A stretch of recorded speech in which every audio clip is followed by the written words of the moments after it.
Olá, internautas da UOL TV, estamos começando aqui mais um programa na Prancheta. Essa semana estou de volta, Vinícius Ribeiro de volta a esta bancada, depois da minha ausência, né, Sérgio Bertarelli? Pois é, chegou de férias, né, passeou um pouquinho, descansou, aí tá de volta na ativa agora. Ah, com certeza. E Edu Molina também aqui, Edu. Pois é, o Vini voltando das suas férias nas Ilhas Seychelles, né? Vida de magnata. Não é pra qualquer um. Não é pra qualquer um, né? É um prazer ter você de volta aqui, no meio dos meros mortais, Vini. Bom, esse final de semana tivemos muita coisa interessante.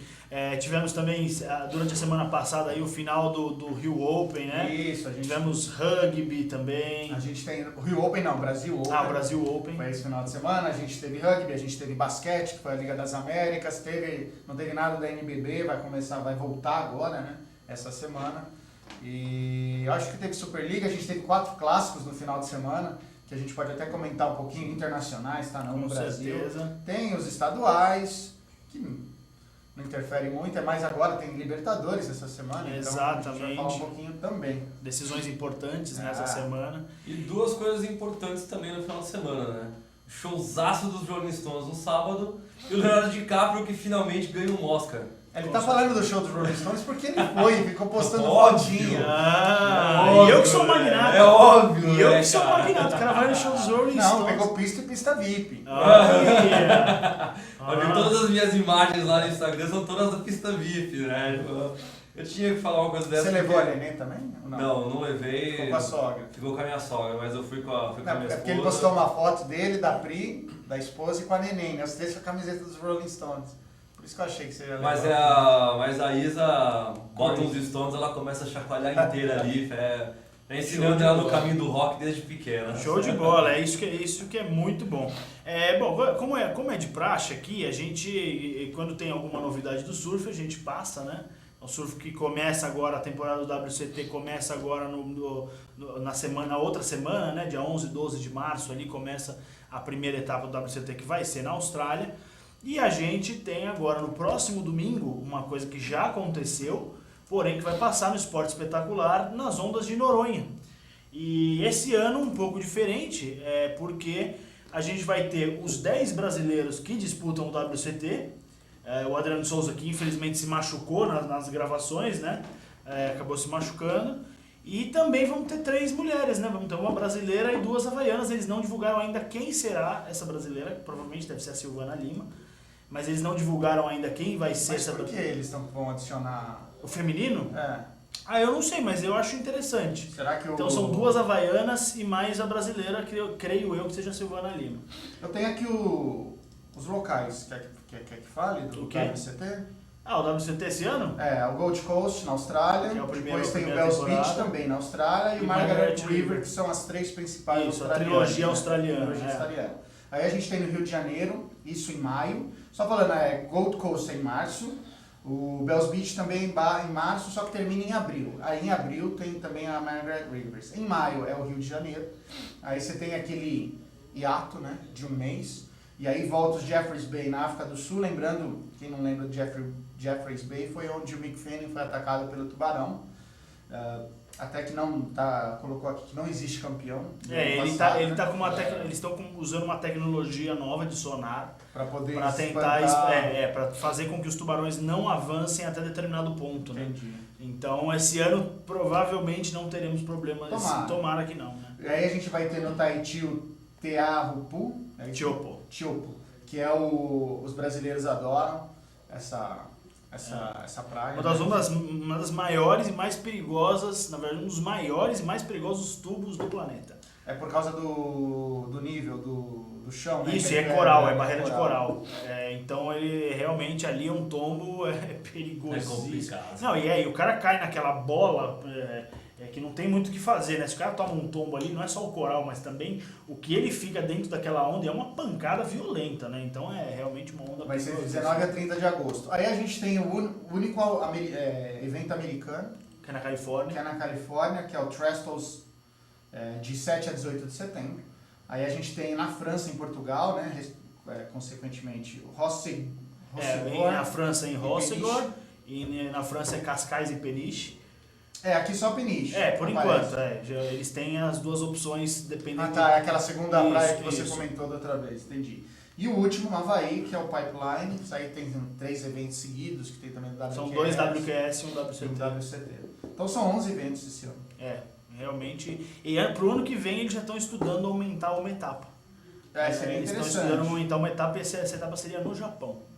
Se eles aumentarem essa etapa seria no Japão. Mas tem praia lá? Tem muita onda. O Japão é uma ilha, né? Tem muita onda. Sim, mas tem onda suficiente para Tem bastante. Tem praias interessantes. O Japão já teve etapas no WCT e há alguns anos, acho que há 8 anos, eu acho que não tem nenhuma etapa asiática, né? Do leste asiático, né? China, Japão. Tentar desenvolver enfim, aquela... Podia fazer uma na Coreia do Norte, né? Super Não legal. ia amar, né? Super legal. Bom, então é isso. Então não percam no Esporte Espetacular na semana que vem, fazendo propaganda da concorrência aí. Semana que vem no Esporte Espetacular, nas ondas de Noronha, vai ser muito legal. Eu vi o trailer, né, do que vai rolar e tá muito interessante. A molecada surfando muito bem.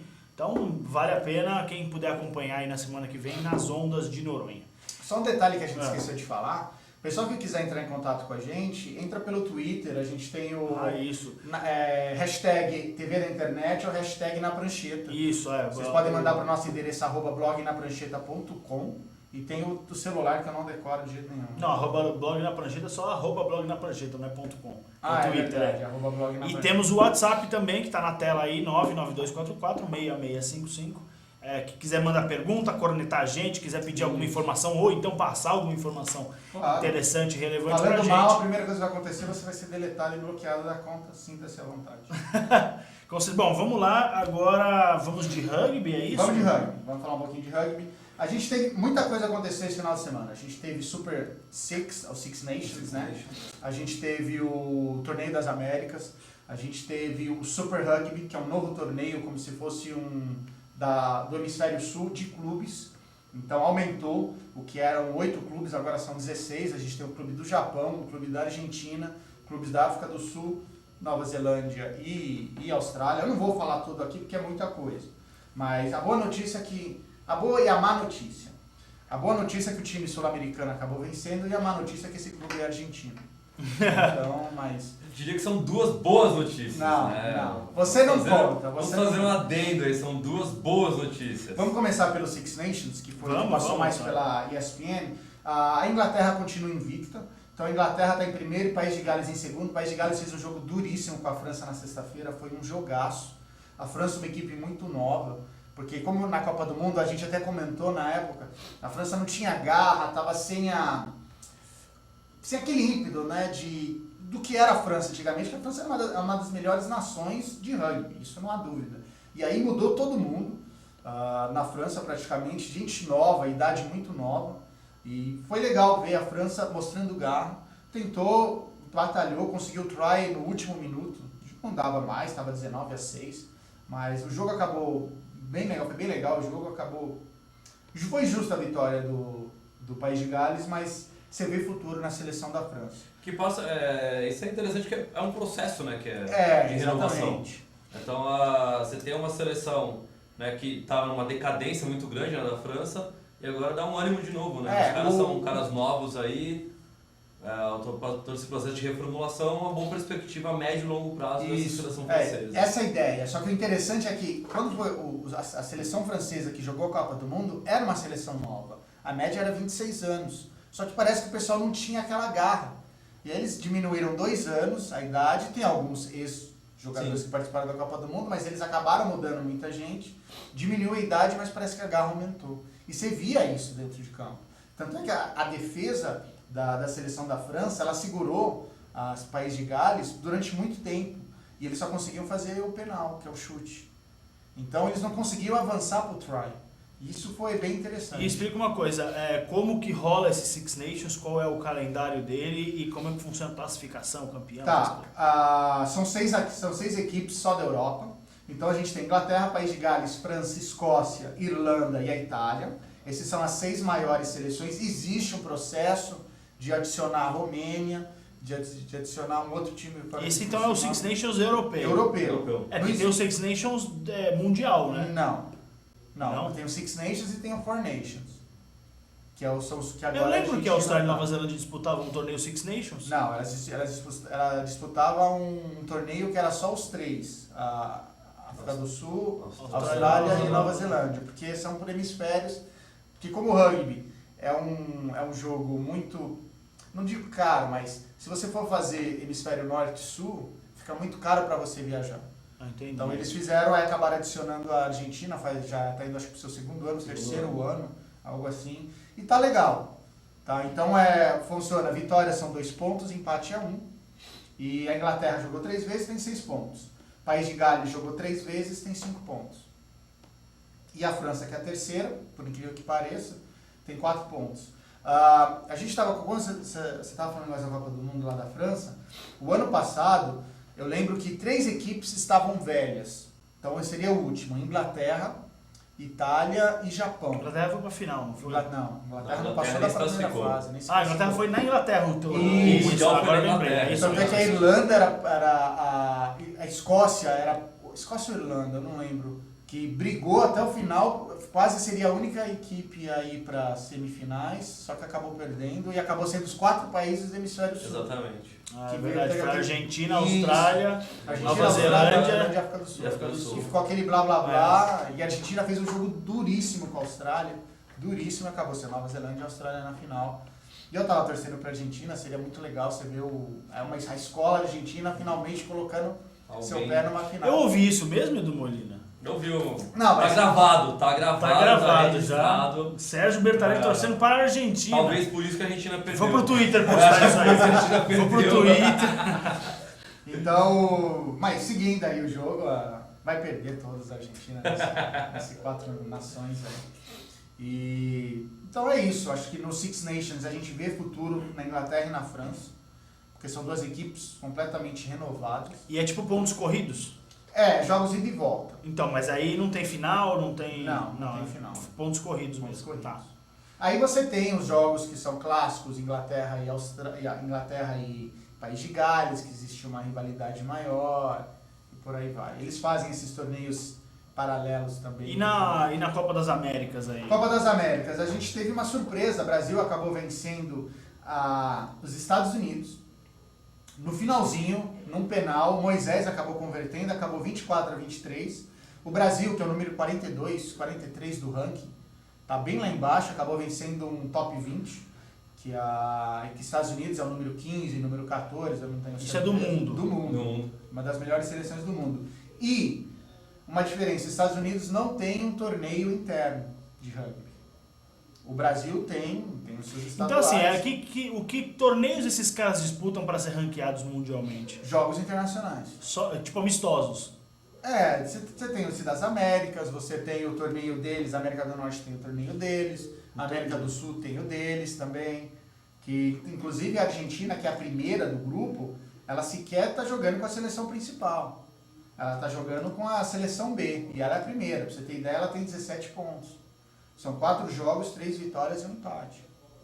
Nossa, a superioridade é muito grande. A né? superioridade argentina no rugby E você acha que com essa nova liga sendo formada nos Estados Unidos, você acha que a tendência é que eles, nos próximos 10, 15 anos, se tornem uma grande potência no Então, rugby? até o momento, esse grupo, né, esse novo torneio que está tendo, vão ter 5 franquias. Uma em São Francisco, uma em Sacramento, uma em San Diego, uma em Denver e uma em Ohio. Então, ainda está Bem no início, mas bem no início. por isso que são eu só tô cinco. prevendo assim, para O 10 a Brasil 15 em anos. liga está mais envolvido Do do que que os os... Estados Unidos. É que os Estados Unidos têm dinheiro, o Brasil não tem. Lembrando que o Brasil, quando participou do Mundial ano passado, os caras estavam fazendo até rifa para conseguir jogar. Não, isso é o futebol americano. futebol americano, é verdade. Futebol verdade. americano. Mas times brasileiros, para tentar jogar contra equipes sul-americanas, eles fazem isso. Eles fazem isso. Eles fazem isso. Por quê? Não tem apoio Porque nenhum. não tem apoio nenhum. É também tido um esporte Amador. amador, né? Então você não consegue investidores, não consegue patrocinadores. E esse feito do Brasil de ter vencido os Estados Unidos é extremamente importante, não só pela vitória, né, contra um top 20, mas assim, é uma vitória dos caras que se porque bancam praticamente sozinhos. Exatamente. Nisso daí. Os caras não têm um local decente para treinar, os caras não têm muitas vezes nem o equipamento necessário para poder fazer isso. Assim, é uma vitória bem expressiva, né, do Brasil. né, mostrando que os caras estão realmente determinados aí a fazer com que o esporte dê certo aqui no Brasil. Agora eu volto à minha pergunta com a história da Liga Americana. Os Estados Unidos pode se tornar uma grande potência nos próximos anos? Se igualar, eu diria, chegar num nível de França, o melhor time das Américas é a Argentina, o segundo é o Canadá. Isso é fato. O Canadá não tem uma liga de rugby. É só universitário. A Argentina tem. A Argentina tem. A Argentina tem. Fortíssima. Fortíssima. A Argentina tem. Uma das mais fortes do mundo. E a rivalidade é grande. Só que é uma rivalidade diferente. Não tem, pelo menos até hoje eu não li nenhuma notícia de gente saindo na mão, torcida, por causa de rugby. Como é no futebol, mas eu não sei até que ponto isso vai ser bom para os Estados Unidos. Não, porque os Estados Unidos, na verdade, eles têm um perfil atlético muito, muito voltado para esse tipo de esporte, que é no caso do futebol americano, por exemplo. É diferente. Não, é diferente, mas eu estou dizendo assim, no rugby importa, claro que importa você saber jogar, mas o porte físico importa bastante também. Então, eu acho que os Estados Unidos saem um pouco na frente também nesse quesito. Eu acho que primeiro eles vão investir no comercial para depois pensarem no técnico. Primeiro vamos vender. A gente vai desenvolver os dois, mas a gente vai colocar muito mais dinheiro no comercial para fazer com que chame o público para assistir. Porque se tiver público, você pensar, guardadas as proporções, no que foi a Major League. A Major League Soccer. Os caras começaram com clubes de baixíssimo nível técnico, exatamente, mas os caras começaram a investir em bombardear, publicidade, principalmente a partir da Copa do Mundo de 94. Então o projeto era que se o negócio emplacasse, eles fariam uma liga forte em 15, 20 anos. Então nós estamos hoje em 2016, 22 anos depois da Copa do Mundo, e hoje você tem uma liga forte, com jogadores de nome, com jogadores de peso. Por mais que sejam jogadores... Por mais que sejam jogadores mais velhos, mas assim, você está tentando levar um pouco de experiência para melhorar o nível do futebol, do soccer nos Estados Unidos. Eu acredito que deve passar mais ou menos por aí a perspectiva do rugby americano. Eu acho que é exatamente isso que o Molina falou. Porque eles vão começar com 10 times lá na Liga Americana. Eles investiram nos comerciais, na parte comercial. Depois de uns 6 anos, 7 anos, acho que deu mais um pouco, eles começaram a investir em jogadores internacionais. Cada time podia pegar um jogador internacional que fosse acima do teto salarial deles. Hoje, você já tem todos os times com mais jogadores, nível técnico maior, você ainda tem essa política de um jogador acima do teto salarial, só que você tem time que tem 3 jogadores que foram extremamente importantes. Como o New York, por exemplo, que você tem o Lampard, você tem o Pirlo, jogando no mesmo time. Você tem o Davi Villa, os 3 no mesmo time. Então você já vê, já são 3 jogadores com um nível totalmente superior aos outros. Então eu acho que o rugby vai chegar nesse ponto. Provavelmente uma hora eles vão começar a contratar jogadores franceses, que já estão em fim de carreira, mas querem desenvolver o rugby, neozelandeses, australianos, argentinos, sul-africanos. Então quando você vê que a pessoa já não rende mais no mercado que ele está, seja europeu, seja em alto nível, então eles vão levar para os Estados uma Unidos. Alternativa e aí eles vão boa. começar a trazer jogadores cada vez mais novos, que têm um nível técnico maior. Então eu acho que é uma grande chance de vingar essa liga. E se for pensar em projeção, acredito que deve seguir mais ou menos o que a Major League fez, para daqui, sei lá, uns 10, 15 anos para os Estados Unidos começar a estar tendo alguns bons resultados. Não a título de vencer mundiais, mas pelo menos assim, de figurar entre as melhores equipes de rugby. Eles foram muito mal esse ano, no último campeonato mundial. Saíram na primeira fase. Nos Estados Unidos. Sim. Mas legal, muito interessante. A gente precisa chamar o intervalo? Vamos lá. Acho que na volta a gente fala um pouquinho do basquete e do tênis também, que a gente tem bastante. Vou chamar esse rápido intervalo, a gente volta já já.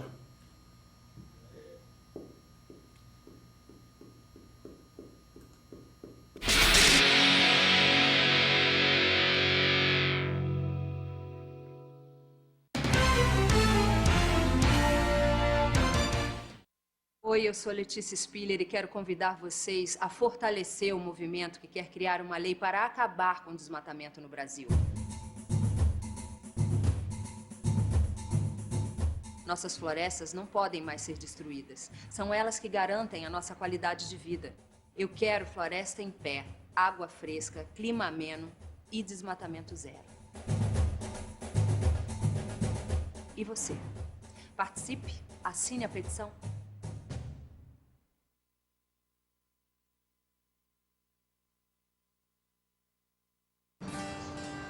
Espécies da Mata Atlântica. O Parque Nacional da Tijuca fica no coração do Rio de Janeiro e no coração do parque fica a Floresta da Tijuca, a maior floresta urbana do mundo, com uma extensão de 3.953 hectares de Mata Atlântica. Aqui existem várias espécies, cada uma com um importante papel no ecossistema. O Pedro é uma delas. Essa espécie de hábitos diurnos é fundamental no reflorestamento e na limpeza da mata. Além disso, o Pedro é uma espécie extremamente sociável e gosta de andar em grandes grupos. Esse programa foi criado para dar oportunidade aos visitantes a conhecer melhor o parque, participar da manutenção de trilhas do parque e criar uma consciência ambiental nos visitantes que vêm aqui no parque. E passar a questão da sustentabilidade, você preservar para gerações futuras. As atividades principais são a manutenção de trilhas, que consiste basicamente na colocação de placas, a retirada de resíduos das trilhas, orientação aos visitantes, plantação de mudas, de espécies nativas. São várias atividades que fazemos aqui dentro do programa voluntariado que melhoram a condição das trilhas para os visitantes do parque. Espécies como a do Pedro são essenciais para manter o equilíbrio da Mata Atlântica. E você, a sua espécie já está catalogada? Acesse gpsmataatlântica.org.br e mostre como a sua espécie protege a Mata Atlântica.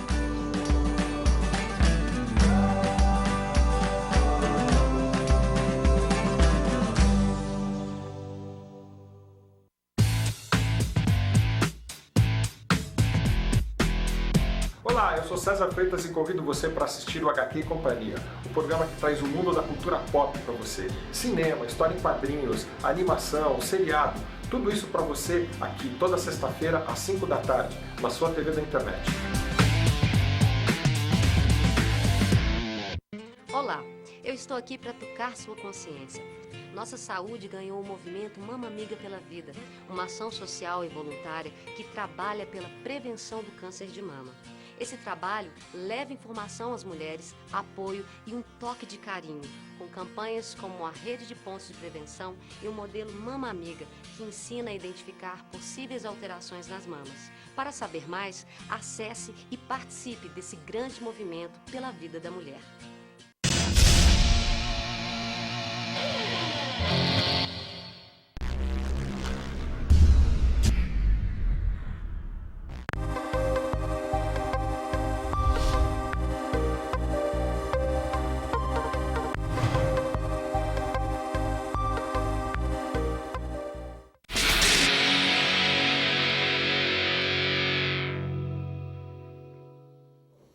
Estamos de volta aqui com o Na Prancheta. Bom, como prometido antes do intervalo, a gente vai falar um pouquinho agora da Liga das Américas de basquete. Você vai falar do Oscar, né? Podemos falar. A Glória Pires foi ótima, realmente. Foi uma excelente transmissão da Globo ontem, né, Edu Molina. Comente Edu Molina, comente Glória Pires, Edu. Então, eu não Bacana. assisti. Eu não assisti. Não, você podia falar bacana, gostei. Legal, interessante. Não assisti. Interessante. Mas aquela cara que não assisti. Não assisti. Não assisti. Comente Glória Pires, não assisti. Foi ótimo, foi perfeito. Perfeito, foi ótimo. Perfeito. Gostei. Bom, eu lembrando de Silvio Santos, né? Eu não vi, mas a minha filha número 5 assistiu. Né? Eu vou ligar pra ela. Mas falando em Silvio Santos, não tem nada a ver, né, com esporte, mas não tem nada a ver. O Jô Soares vai terminar, né? Ele vai se aposentar, não vai ter o programa dele. A última pessoa que ele quer entrevistar é o Silvio Santos. Será que a Globo deixa? Eu acho que tem que ver se o Silvio Santos Santos... quer. O Silvio Santos com certeza. O Silvio Santos não tem problema com isso, não. O Santos é essa altura da vida dele, cara. Quer nem saber. É isso Mas aí. vai, voltando pro basquete. Vamos lá, basquete, Liga das Américas. Liga das Américas. A gente teve 3 brasileiros indo para as finais, são 4 times. O único time que se classificou foi o Guarus de Lara, que ele é do Chile. Venezuelano. Então ficou Flamengo, Bauru e Mogi, os 3 brasileiros indo para as finais da Liga das Américas, quase que o Brasília foi. Flamengo, esse Guarus de Lara e o e o Brasília ficaram os 3 com 5 pontos. Venceram 2, perderam 1, só que aí acabou, no desempate, o Brasília infelizmente acabou saindo das finais. Eu levanto a mão aqui porque tem uma pergunta para Pergunte. nós aqui, dizendo que se na Liga das Américas, se esse resultado expressivo do Brasil na Liga das Américas representa essa criação da Liga da NBB. Sem dúvida, representa muito. E o Brasil está cada vez, a NBB, não a Confederação Brasileira de Basquete, Sim. a NBB está cada vez se desenvolvendo mais, qualidade técnicas melhores. E até a gente comentou semana passada que você estava nas ilhas lá, não tinha sinal de internet, mas vai ter o campeonato de enterradas. A ideia é que se melhore a qualidade técnica das estrelas aqui no Brasil para enterrarem. Vai ter os internacionais enterrando. Eu ouvi entrevista de 2 jogadores que querem participar de enterradas, que querem mostrar alguma coisa diferente, como foi lá nos Estados Unidos. E não resta dúvida que a NBB melhorou muito a qualidade do basquete brasileiro. É uma pena que do feminino não venha acontecendo a mesma coisa, falta de investimento, mas o masculino tem demonstrado cada vez mais a sua superioridade. E desculpe a minha falha, a pergunta foi do Daniel de Minas Gerais. Um abraço, Daniel. O basquete feminino, além da questão do investimento, passa por uma crise interna violenta, né? Seria o momento de estar todo mundo se unindo para tentar pensar em fazer bons Jogos Olímpicos. E assim, é uma crise, assim, cara, é um derrubando o outro, é queimando o jogador, é técnico, é jogadora que se recusa a se apresentar, se recusa a treinar, é impressionante. Isso assim, é tudo por falta de recurso? Tudo por falta de recurso. Ou por briga política? Falta de recurso. Eu não sei o que aconteceu, que a Liga Feminina de Basquete não se uniu à Liga Nacional de Basquete. Resolveram fazer 2 separadas, trabalham um pouco em conjunto, mas praticamente separadas. Eu até comentei com vocês quando começou a NBB que o Brasil a masculina caiu 2 times, né? Estão com 15 equipes agora. Só que a Liga Feminina tem somente 6 equipes. Eram 10, caíram para 6 equipes. Então, quer dizer, é muito difícil você ter um time de basquete. Já é difícil ter um time de basquete no Brasil feminino, então acaba sendo 1000 vezes mais difícil. Isso porque a escola do basquete feminino do Brasil somos campeões mundiais. Somos campeões mundiais com basquete feminino, algo que no masculino nunca conseguimos 2 vezes nos anos 60, mas depois disso mais. Não. Campeões mundiais, campeões sul-americanos, pan-americanos, né? Então o Brasil, o basquete feminino nos anos 80, 90 ali era fortíssimo. O Daniel, ele viu o comentário de vocês, ele está perguntando aqui sobre o feminino, se o Brasil tem qualidade técnica e é só a falta de recursos que não... O Brasil não tem qualidade técnica no feminino. E não tem recurso. Você primeiro precisa ter recurso para desenvolver, esperar uns 5, 6 anos para que você possa fazer uma liga de desenvolvimento feminina, para depois começar a surgir alguns bons jogadores. O exemplo clássico é o Raulzinho, que hoje está no Utah Jazz. Como jogou 2 anos, ele era moleque, jogou 2 anos na NBB, participou da Liga Ouro, já foi para a Espanha, jogou no Múrcia, jogou em mais um time da Espanha e está no Utah Jazz hoje. Então você precisa ter esse tempo. Ele demorou 8 anos para se desenvolver, para estar. Ele vem de uma família que já jogava basquete, o pai dele foi jogador de basquete. A história, né? Aquela. Sim. Igual o o ex-técnico da seleção, que o filho dele agora terminou de jogar o Elinho. O Elinho, Hélio Rubens. Então você vem de uma família, o tio do Elinho também jogava basquete, por aí vai. Então vai demorar um tempo, mas a gente tem que começar por algum lugar. Um dos problemas que o Brasil tem, e aí acho que não é só do basquete, é que o Brasil não tem, o brasileiro não tem paciência para esperar as coisas darem certo. O cara quer injetar dinheiro no basquete hoje para ter resultado no final do ano. Exatamente. Então você tem que ter um tempo para o esporte amadurecer, para os jogadores amadurecerem, se desenvolverem. Então não adianta nada, vou investir no basquete. O cara vem hoje, aí um exemplo disso, fazer um paralelo, foi o Santos no futebol de salão.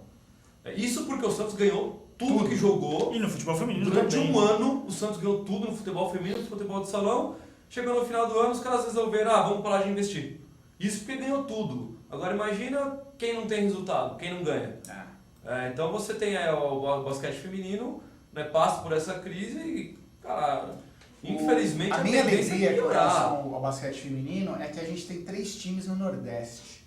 Então você tem o Corinthians, que é de Americana, que, né, o Americana que mudou o nome, virou Corinthians. Você tem o América de Recife, Sampaio de basquete, Sampaio Corrêa, e você tem o Maranhão.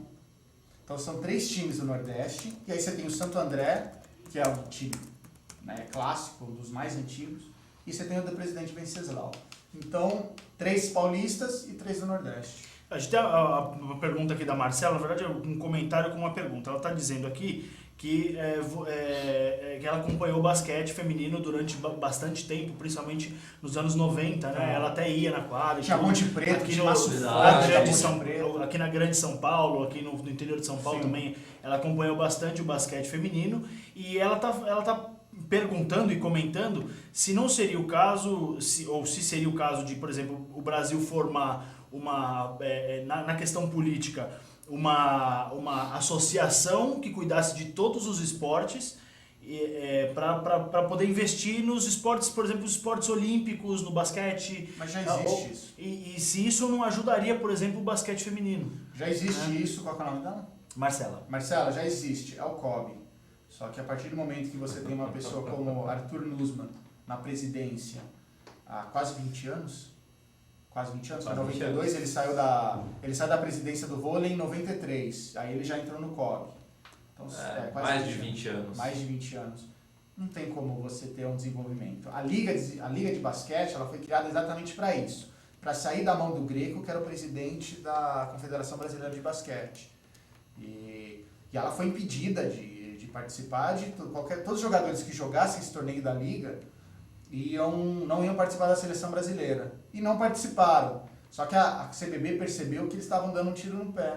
Porque a maioria dos jogadores preferiam jogar a Liga porque recebiam mais do que participar dos campeonatos da CBB. E aí por isso que a CBB abriu mão. Só que o feminino não entrou nessa onda. E por que não entrou? Não sei. Honestamente eu não tenho ideia. Isso foi Tanto é que a NBB, os 2 primeiros anos da NBB, não teve patrocínio nenhum, não teve apoio nenhum. Foi feito na raça, do Oscar, da Hortência e da Paula. Que foram atrás de patrocinadores. Que foram atrás de patrocinador e tudo mais. E agora a gente tem a NBA fazendo parceria. Fazendo parceria. O que poderia ter a parceria da WNBA para desenvolver o feminino, mas existe essa briga, como o Molina falou, dos presidentes não quererem liberar as jogadoras para seleções, porque tem lógica isso. Só que eu também entendo as jogadoras quererem ir para jogar para a seleção. Então é um impasse. Visibilidade, né? Também. Bom, mais alguma informação Liga das Américas ainda? Não, da Liga das Américas nada. Só um detalhe, esse final de semana o Golden State Warriors acabou vencendo o seu jogo contra o Oklahoma City Thunder e a primeira equipe a se classificar para os playoffs da temporada agora, 2016. Até o momento a gente tem 7 equipes que já têm praticamente sua classificação garantida. Tirando o Golden State, você tem o San Antonio do Oklahoma e o Los Angeles Clippers do Oeste, que estão praticamente garantidos, têm 99% de chance de estarem nos playoffs. E do lado leste, você tem o Cleveland, Toronto, o Boston e o Miami, que também tem de 99% a 97%. Bom, a gente teve também semana passada o Brasil Open, que foi no Rio de Janeiro, né, Edu? Temos o Brasil Open, né? Rio Open foi no Rio de Janeiro, que foi da ATP. O Brasil Open foi aqui em São Paulo. Então o Rio Open. Dá o desconto que ele tava fora do país. O sol, muito sol. Não tava nem aí pro esporte que tava acontecendo aqui. Vamos lá, aqui assim, apanhado geral, o Cuevas venceu de novo. Né, ele que havia sido campeão do Rio Open, veio aqui para São Paulo. Né, se não me engano, venceu um espanhol na final, né, por 2-7-0, bem mais tranquilo do que foi no Rio Open. Então ele garantiu esse bicampeonato de 2 semanas. Isso é importante, né, pro tênis em geral aqui da América do Sul. Você tem uma visibilidade num torneio, que o Brasil Open, né, que começa a crescer um pouco mais. Né, talvez aí a perspectiva que daqui a uns 5, 6 anos você comece a trazer tenistas de maior peso para disputá-lo. É que normalmente quem vem para o Rio Open, né, acaba indo para outro lugar em vez de vir para São Paulo. Tanto é que o maior ranking que a gente teve foi o número 22, o Benoit, que foi, acho que é o francês, se não me engano. Isso no Brasil Open. Isso no Brasil Open. Só que você teve o Nadal, você teve o Tsonga, que a gente comentou semana passada. E algumas pessoas mais. O Cuevas ele foi o vencedor do Rio Open, não foi? O Cuevas ganhou o Rio Open e ganhou o Brasil Open. Então ele já tem 750 pontos. Ele é o número 45 do mundo. Então ele vai subir algumas posições. Vai subir algumas posições. Eu já nem sei o que falar do Bellucci. O Bellucci ele foi mal nos dois. Foi mal nos dois. Na entrevista que ele deu, ele falou que ele sentiu muitos problemas físicos ao longo da partida. Então, não foi tão específico também, não dá pra saber o que aconteceu. Mas ele acabou perdendo também, logo no começo. Ele perdeu na segunda... Na verdade, ele teve o bye, né? Ele é o meu cabeça número 2. Aí ele perdeu teve a primeira semana, foi o bye, a primeira rodada foi o bye dele. Na segunda, ele perdeu pro Carbarres, que é 2 L's. Carbarres, que acabou indo pra final e jogou com o Cuevas. O Bellucci, na verdade, assim, eu acho que a gente tá esperando muito de um cara que é limitado tecnicamente. Eu acho que é muito complicado a gente depositar esperança no Bellucci, e eu acho que aumenta mais a pressão do cara de ganhar, sendo que ele não é um cara para estar no top 50. Então, se ele não é um cara para estar no top 50, a gente não pode cobrar ele para estar no top 50, né? Eu acho que a gente sempre fala, o problema do Bellucci é muito mais cabeça do que técnica, porque técnica ele tem. Então, quando a gente assistiu o programa lá da ESPN, na quadra, todo mundo fala bem do Bellucci, fala que ele é um bom jogador. Só que ele não sabe ganhar jogos grandes. E aí, quando você vem para um torneio no Brasil, você joga uma expectativa muito maior. E a torcida brasileira é chata. A torcida brasileira é chata, a torcida brasileira vai, pega no pé. Então é bem complicado. Por outro lado, você teve, se não me engano, o Thiago Monteiro, né, que foi um brasileiro que teve o maior destaque aí, que ele conseguiu, né, vencer 2 jogos, vencer um jogo, foi eliminado na segunda rodada, mas ele era um jogador que estava lá, 250, 260, já vai subir 20 posições. Então, assim, você tem algumas revelações aparecendo nesse cenário, que pode ser que venha a vingar daqui pra frente, né? Só um detalhe que o Molina falou, importantíssimo. O Thiago Monteiro, ele era qualifying. Ele veio do qualifying, ele venceu o Nicolas Almagro. Quem não sabe que é o Nicolas Almagro, ele já venceu o Brasil Open 3 vezes. Ele é um ótimo tenista espanhol. Aí ele venceu o Munhoz de la Nava, que é outro espanhol. E aí ele perdeu pro Cuevas, o uruguaio Cuevas, que acabou sendo campeão. Então, você tem essa mescla de uma decepção do Bellucci, que vai realmente de encontro com o Molina estava falando. Decepção com o Bellucci, mas você tem a esperança, a ascensão do Thiago. E é muito legal, uma das coisas que vale pontuar, o Brasil tem feito eles têm um projeto bem interessante, eu vejo acompanho bastante o Meligeni, né? O Meligeni ele tem feito vários encontros aí com tenistas, com escolas de tênis, com essa molecada que está chegando. Então ele tem procurado passar não só a experiência dele enquanto tenista na quadra, mas ele tem procurado passar todo um entorno do tênis para esses meninos que estão começando agora, né? Os meninos e as meninas estão começando agora. Então acho muito legal essa iniciativa do Meligeni, né? Muito legal essa iniciativa do tênis brasileiro em si, e tá pensando em assim, vamos tentar desenvolver melhor esse negócio. Porque se você consegue desenvolver, você não vai jogar a expectativa só em um cara. Você vai ter 3, 4 caras. Eu acho que isso vai ser bom. Acho que o que ajuda muito, você pega, por exemplo, lá em duplas, o Marcelo Melo, o Pei, o Soares, esses caras aí, é porque você não cria uma expectativa. Você não tem uma pressão absurda em cima desses caras. Então você deixa eles jogarem mais soltos. Então isso traz um resultado muito mais positivo, né? Então eu acho que o que pesa um pouco pro Bellucci é isso. É você criar uma expectativa e ele se cobra demais. Então o Bellucci é um cara que, por ser muito técnico, ele se cobra muito. Então ele se cobrando muito dentro de um jogo, ele fica nervoso e passa a errar mais, a partir daí a cabeça pesa e ele acaba perdendo os jogos, né? Assim, a gente critica o Bellucci, mas a gente critica assim, porque se espera mais dele, mas ele é um cara muito bom. Eu acho que é um cara assim que, se tivesse um trabalho psicológico legal e se tivesse uma pressão menos intensa em cima dele, talvez ele poderia render muito mais. A gente não critica o Bellucci porque não gosta do Bellucci. Claro que não. A gente reconhece... O Sérgio não gosta, mas... Meu problema com o Bellucci, o Molina já definiu no começo, mental. Porque ele é técnico, eu gosto do estilo dele. Quando eu vejo ele jogar, ele lembra o Tim Hammond, era um britânico, que era totalmente técnico. Ganhou acho que 3, 4 torneios de Master 1000, mas ele era totalmente técnico, tinha um voleio excelente. Uma backhand muito boa. Mas o problema dele é mental. É porque o Bellucci, quando ele começa bem, quando ele começa bem um jogo, dificilmente ele perde. Dificilmente ele perde. O Bellucci ele tem essa característica. Se ele consegue dominar o jogo no sentido mental, não importa que esteja empatado, esteja brigado, ele não perde a mão. Ele não perde a mão. Ele joga tranquilo, ele comanda o jogo. O problema é qualquer descompasso que ele tenha na partida, que ele se perde. Um exemplo clássico é o Djokovic. Contra o Djokovic, ele não perde de zero. Ele vem de cara Ele vem de cara a derrota. O Djokovic fala, toda vez eu tenho que suar. Porque a expectativa está no Djokovic, não está nele. Exatamente. E aí quando a expectativa tá nele, ele perde. Exatamente. Aí ele perde e vende barato. Vende barato. Vende barato. Já falando das duplas que Molina comentou, o Marcelo Melo e o Bruno Soares acabaram saindo na segunda rodada. Eles perderam para uma dupla argentina, provavelmente foi roubado. A Argentina venceu só roubado. Venceu pro Guilherme Duran e Andrés Monteni. Bom, a gente tem que chamar um rápido intervalo agora. E na volta a gente fala aí da Libertadores, um pouquinho do estadual aí, dos estaduais. Então a gente volta já.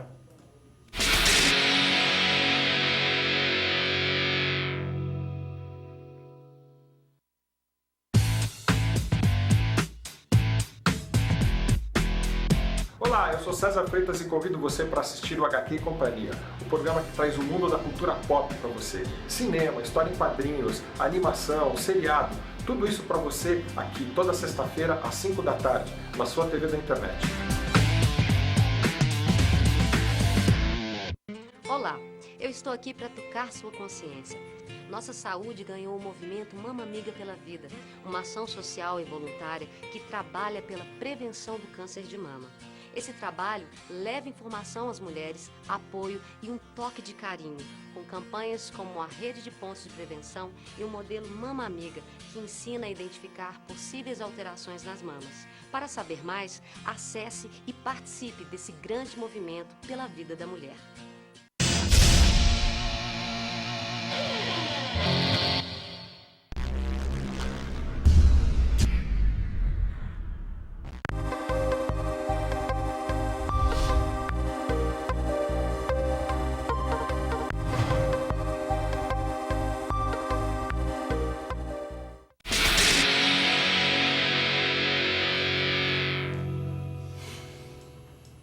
Bom, estamos de volta aqui com Na Prancheta. Sérgio Bertarelli, esse final de semana o Campeonato Paulista foi terrível.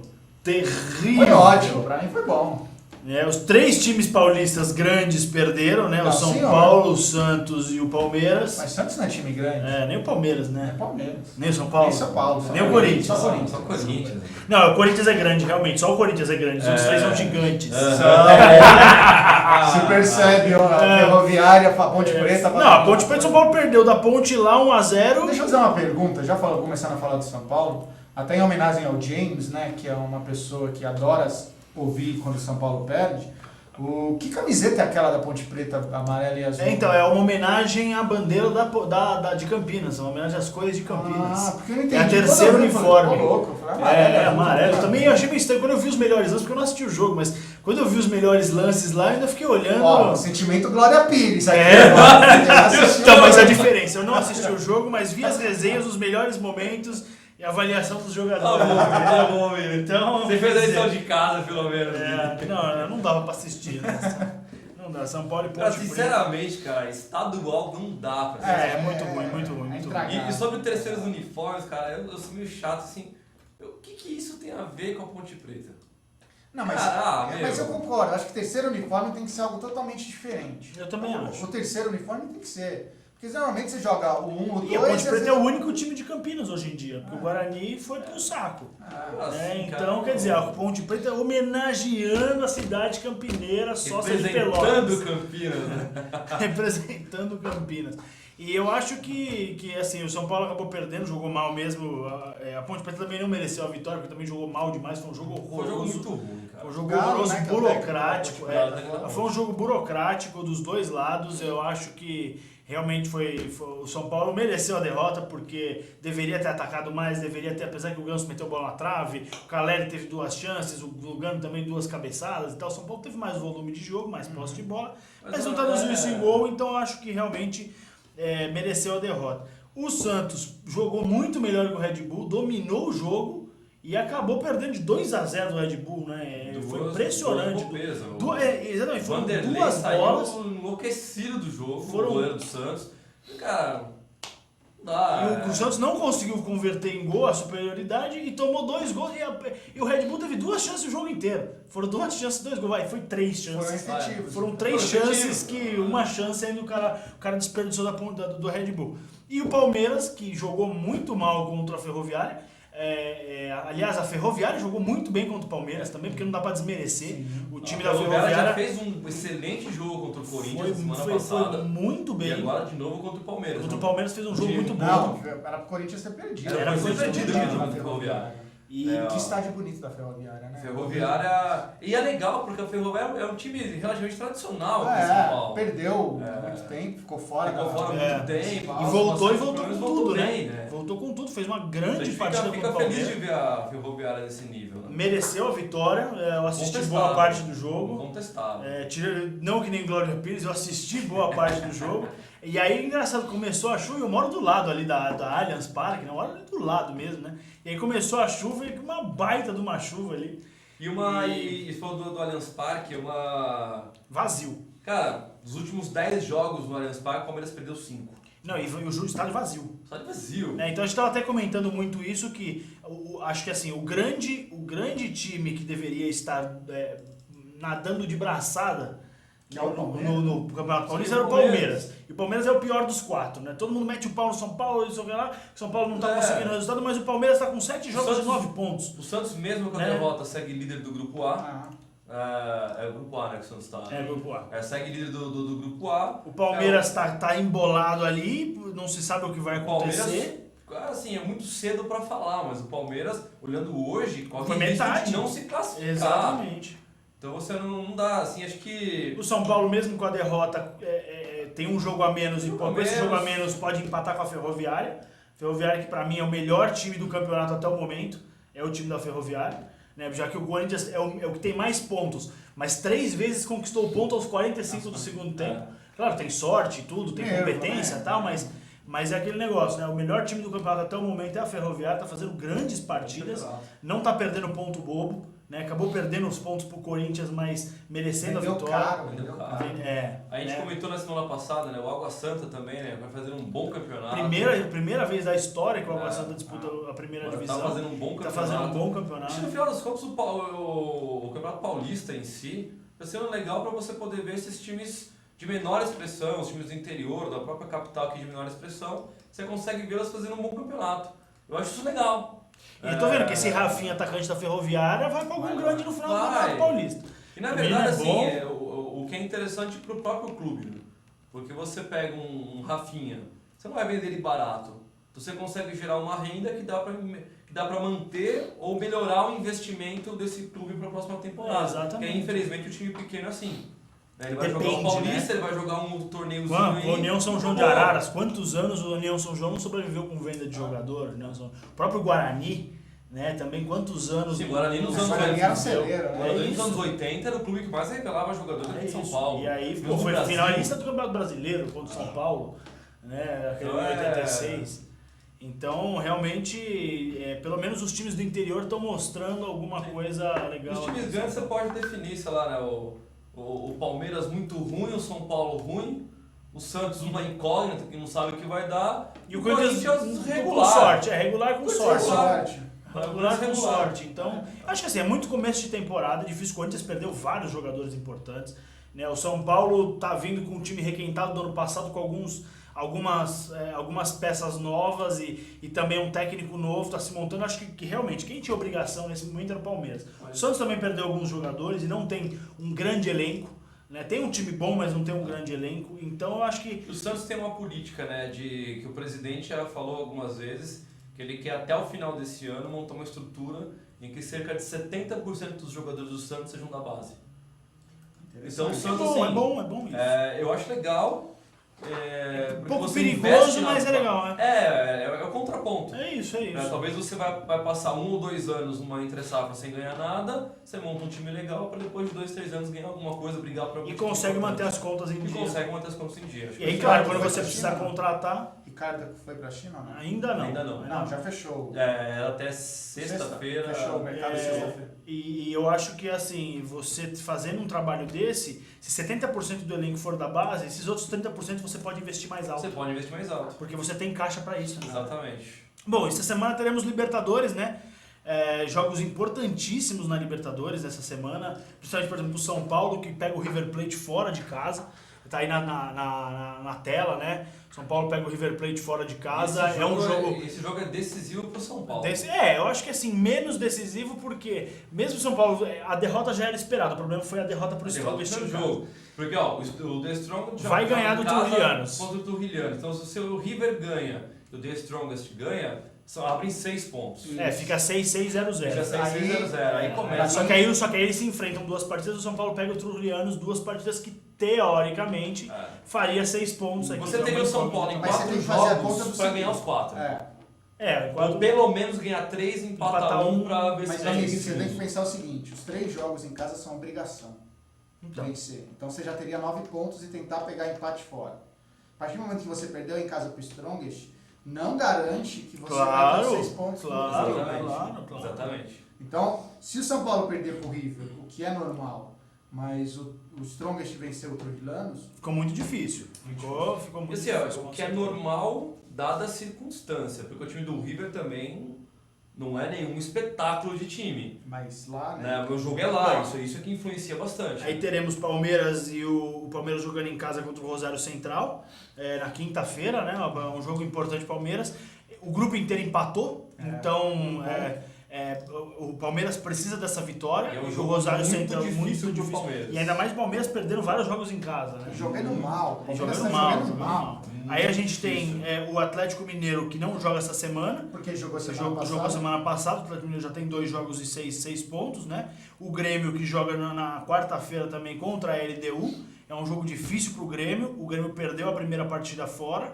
Tem que ganhar agora. Se não conseguir ganhar, fica com uma situação um pouquinho complicada também. E é interessante aí no grupo, né? Você tem o São Lourenço e o Grêmio. É isso. 2 times tradicionais que perderam a primeira partida.